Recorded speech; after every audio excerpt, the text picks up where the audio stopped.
자, 그래가지고 자라나는 과정에서 박정희의 셋째 형인데 박상이라는 사람이 있었어. 박상이라는 사람이 굉장히 중요한데, 박정희라는 사람이 있고 그 박정희의 형의 상이라는 사람이 있단 말이야. 서로 상자에. 이 박상이라는 사람이 상당히, 이 사람은 훌륭한 민족 지도자였고 그 당시 그 유명한 소셜리스트였어요. 사회주의자였단 말이죠. 그러니까 박정희하고는 상당히 걸어간 길은 다르나 박정희는 박상이라는 자기 형을 굉장히 존경하고 따랐다고 그래요. 그렇기 때문에 박상희로부터 민족에 대한 어떠한 무언가 대의라든가 그 인간으로서 살아야 하는 도리에 관해서 배운 게 있었을 거야. 박상희라는 사람은 훌륭한 사람이니까 그 당시 그 시대에 굉장히 존경받던 그 지역에서 어떤 민족 지도자 중에 한 사람이었단 말이죠.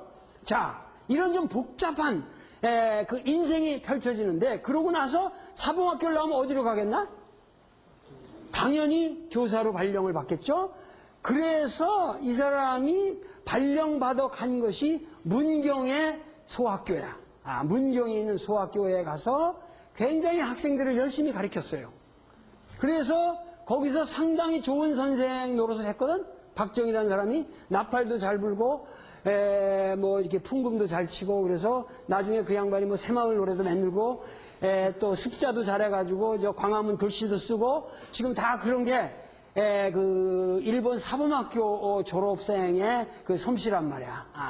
그런데 그래서 문경에서 소학교에서 그래도 학생들을 가르친다는 건 보람 있는 일 아니겠어요? 그런데 거기서 가르치다가 갑자기 만주로 도망가. 그래서 만주로 튀는데 그것이 도망간 건지 자기 자진해서 간 건지 여러 가지 사건이 있어. 예를 들면 교장하고 뭐 싸우고서 교장을, 박정희 교사가 일본인 교장을 때려가지고 뭐 어떠한 문제가 있었다든가, 또 이 사람이 항상 그 나팔을 부르기를 좋아했는데 그 일본 교사들이 자식아 왜 기분 나쁘게 맨날 거기서 나팔 부냐 그래가지고 못 불게 해서 또 화가 나서 뭐 어떻게 티각티각 걸었다든가, 뭐 여러 가지 그 얘기가 있는데, 이런 얘기들은 다 그 위대한 인물에 대한 전설적 이야기이므로 그런 거는 좀 얘기하지 말자 이거야. 중요한 거는 만주로 갔다. 만주로 왜 갔냐? 물론 만주로 갈 적에 한국의 당시 정황이 학생들을 아무리 가르쳐봤자 한국 시민이 되라고 가르치는 건 이건 문제가 있다. 그러고서 각성해가지고 가가지고 독립군을 찾아갈 수도 있죠. 김산처럼. 그런데 이 사람은 어디를 찾아갔습니까? 만주 군관학교를 들어갔습니다. 그러니까 거기에 신경이라고 장춘이라는 그 만주에 당시 일본이 만주국을 세워가지고 그 만주 위만주국의 군인들을 길러야 됐기 때문에 거기에 그건 이제 일본 나라야. 만주국이라는 건 위만주국, 만주국이라고 하지만 그건 그 당시 일본 나라였거든. 그러니까 일본이 지배하고 있었으니까 거기서 일본 군인들을 길러야 되고, 거기 관동군이 배치되어 있었기 때문에 거기에 장교들을 기르는 장교 군관학교에 이 사람이 들어간단 말이야.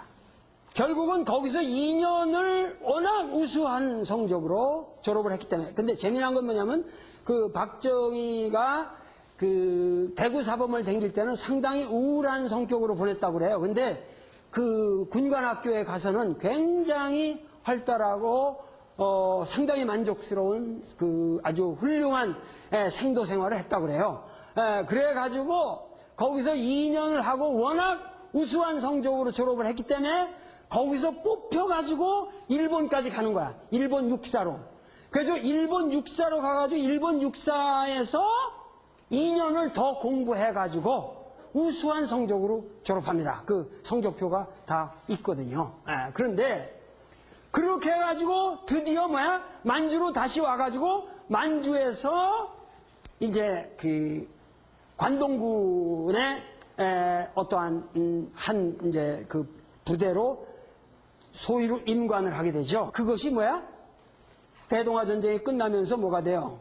해방을 맞이하니까 결국은 일본 군인으로서 찬란한 인생을 살려고 했던 박정희의 꿈은 좌절되는 거죠. 좌절되는 거죠. 그렇게 해가지고 아주 초라한 모습으로 계급장 다 떼고 그래가지고 돌아오게 되는데, 이 사람이 돌아와가지고 이제 구미에 다시 고향에 돌아가니까 거기서는 뭐라고 그러겠어요? 야, 무슨 사범학교나 잘 하면서 선생이나 잘 했으면 좋았을 건데, 학생이나 가리키고 그랬으면 좋았을 건데, 어쩌자고 그 만주까지 가서 그렇게 해가지고 또 그렇게 초라한 행색으로 돌아왔냐 하고 주변 사람들이 이제 할 거 아닙니까? 그래가지고 이 사람이 서울로 와서 들어간 곳이 또다시 뭐예요? 그때 뭐냐면 조선 경비대를 들어갑니다. 그러니까 그 당시는 뭐냐면 우리나라가 뭐냐 하면은 그 1948년에나 나라가 수립됐기 때문에, 그렇잖아? 남한 정부가 수립됐기 전에, 그 전에 우리나라 군대가 있어요, 없어요? 국군이라는 개념이 없죠. 그래서 미 군정이 이미 들어오면서 그냥 뭐냐면 조선 경비대라는 걸 만들었단 말이야. 그 전에는, 조선 경비대 전에는 남조선 국방경비대라고 불렀다가 46년에 그렇게 불렀다가 46년 6월에 조선 경비대로 바뀌는데, 이 조선 경비대에 사람이 없으니까, 당시 없으니까 그냥 아무나 빨리빨리 아주 군인을 만들어야 될 거 아니야, 경비대. 그러기 때문에 사람이 없으니까, 그리고 경찰도 사람이 없으니까 일제시대 때 다 경찰이면 다 데려다 쓰고, 군인도 어떻게 되겠어요? 할 수 없이 일제시대 때 사관학교까지 나온 그런 우수한 군인을 금방 만들어낼 수 있나? 당연히 대접할 수밖에 없죠. 그래서 조선 경비대에 소위 말해서 거기 그 조선 경비 사관학교라는 것을 만들었는데, 그게 육사 1기, 2기 이러는데 지금 육군 사관학교 같은 게 아니고, 그때 조선 경비대 사관학교에 들어가면은 한 3개월 후딱 공부하면은 소위를 주는 거야. 3개월 정도면은 2, 3개월, 뭐 2개월도 했다가 3개월 때 해가지고 속성으로 만들어내는 거야. 근데 그럴 수 있는 사람들은 다 일제시대 때 군인 노릇했던 사람들이 우선권을 갖겠지. 그래가지고 그것이 박정희가 육사 2기라는 말이 조선 경비 사관학교를 말하는 거예요. 3개월짜리. 그래가지고 정식적으로 우리나라 육군 사관학교가 된 거는 11기. 그 11기에 누가 있어?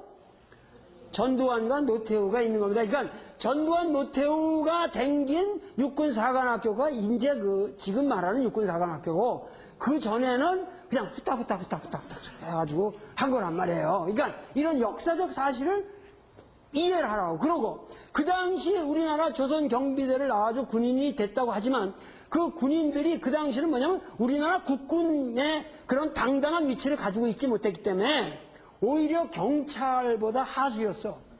경찰이 우리나라 나라의 치안을 담당하고, 군인들이 별로 행세를 못했단 말이야. 왜냐하면 일제시대부터 경찰들이 굉장히 설쳤기 때문에, 그 당시는 그래서 군대 내에는 그 경찰에 짓눌리고 있었기 때문에 그 일제 경찰에 했던 사람들이 주축을 돼가지고 그 당시 경찰을 이끌어갔기 때문에 군인들이 불만이 많았다고.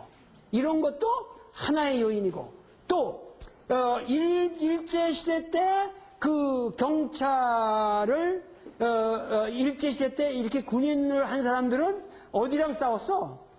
최소한 미국이랑 싸웠잖아. 그래서 미 군정에 대해서 불만이 많을 수 있는 사람들이 많았다고. 이 멘탈리티 상으로. 일제시대 때 군인 했으니까. 일본이 미국하고 전쟁을 했기 때문에 이런 여러 가지 복잡한 상황이 있습니다.